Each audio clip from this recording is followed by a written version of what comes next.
Hello friends, welcome to smart class. आज का topic होने जा रहा है हमारा गद्य शिक्षण के उद्देश्य। बीएड डीएलएड वालों के लिए इम्पोर्टेंट है। तो देखेंगे 1 से 8 तक के छात्रों के लिए, जिसमें व्याकरण समस्त भाषा का प्रयोग होना चाहिए। चाहे जो भी भाषा में आप बच्चे को पढ़ा रहे हो, कहानी हो, कविता हो, उसमें व्याकरण संबंधित कुछ न कुछ शब्द होने चाहिए।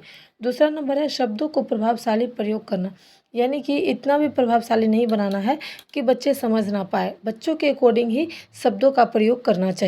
तीसरा नंबर में आता है शब्द भंडार की वृद्धि करना, यानी कि अगर बहुत सारे कविताएं कहानी ऐसी होती है जो शॉर्टकट होती है, लेकिन उसमें शब्द बहुत कम होते हैं, लेकिन ऐसा भी नहीं होना है। 1 से 8 तक के स्टूडेंट समझ जाते हैं अच्छे से, इसलिए थोड़ा बहुत ज़्यादा शब्द होना चाहिए। संक्षिप्त जीवनी लिख सकना, यानी कि अगर हम कोई स्टोरी पढ़ा रहे हैं, कोई कहानी कविता पढ़ा रहे हैं, तो उसके संक्षिप्त में वर्णन कर सके, यानी कि संक्षेपण कर सके। ठीक है। अब 5वां आता है सभाओं व उत्सवों की प्रविवेचन तैयार करना। जैसे कि कोई त्यौहार आ गया, कोई उत्सव हो गया, कोई फंक्शन हो गया, तो उसके अकॉर्डिंग हमें उस फंक्शन की भी तैयारी करनी पड़ती है। उसके बाद आता है 6 लेखन और सृजनात्मक में मौलिकता का विकास होना, यानी कि जो चीज़ हमको लिखते हैं, जो चीज़ पढ़ाते हैं, उसमें मौलिकता और सृजनात्मक यानी कि सरलता का भी ध्यान देना पड़ता है, विकास करना पड़ता है। आप देखेंगे 8 से लेकर 10 तक के स्टूडेंट के लिए, जैसे लिपि के मानक रूप का व्यवहार करना, यानी कि जो लिपि में हम पढ़ रहे हैं उसका मानक रूप क्या है, उसका व्यवहार कैसा है, वो सब हमें जानना चाहिए। उसके बाद आता है रूप विज्ञान तथा ध्वनि विज्ञान के आधार पर शब्दों की वर्तनी का भी ज्ञान होना आवश्यक है। जब हम 10th क्लास में जाते हैं तो हमें कई बातों का ध्यान रखना पड़ता है, जैसे ध्वनि रिलेटिव, शब्दों के रिलेटिव, वर्तनी के रिलेटिव, अशुद्धियों को रिलेटिव, ये सब देखना पड़ता है।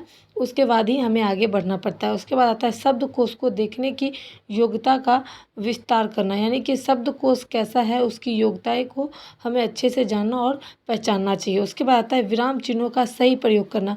जब हम बड़े क्लास में जाते हैं तो अक्सर विराम चिन्ह, पूर्ण विराम, प्रश्नवाचक चिन्ह, ऐसे कई तरीके के चिन्ह आते हैं जिन्हें कि हमें याद करना होगा। हमें उस चीज़ को पढ़ना पड़ेगा और सही माध्यम से उपयोग करना पड़ेगा।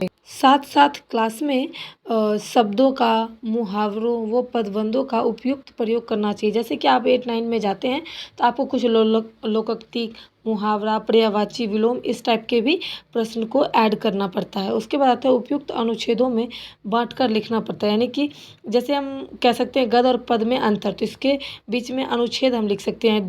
एक लाइन खींच के एक गद्य और एक पद के बारे में हम बता सकते हैं। उसके बाद देखेंगे कि देखी हुई घटनाओं का वर्णन करना पड़ता है। 7 नंबर जो होता है देखी हुई घटना को वर्णन करना, इसमें ये होता है कि जो हम सामने में पढ़ रहे हैं या तो उस चीज़ का वर्णन करें, या आपके सामने जो चीज़ घटा है उसका वर्णन आप कर सकते हैं। उसके बाद आता है सार, संक्षेपणीकरण, भावार्थ, व्याख्या लिखना।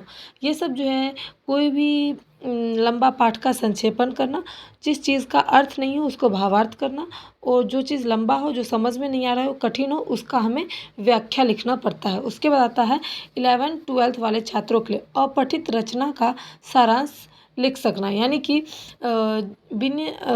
कई तरीके से जब क्वेश्चन आता है हमारा, तो ऊपर में 10 लाइन लिखे होते हैं, उसमें से हमें उसके बारे में 2-4 क्वेश्चन पूछे जाते हैं, हमें लिखना पड़ता है। वो होता है अपठित गद्यांश या फिर रचना।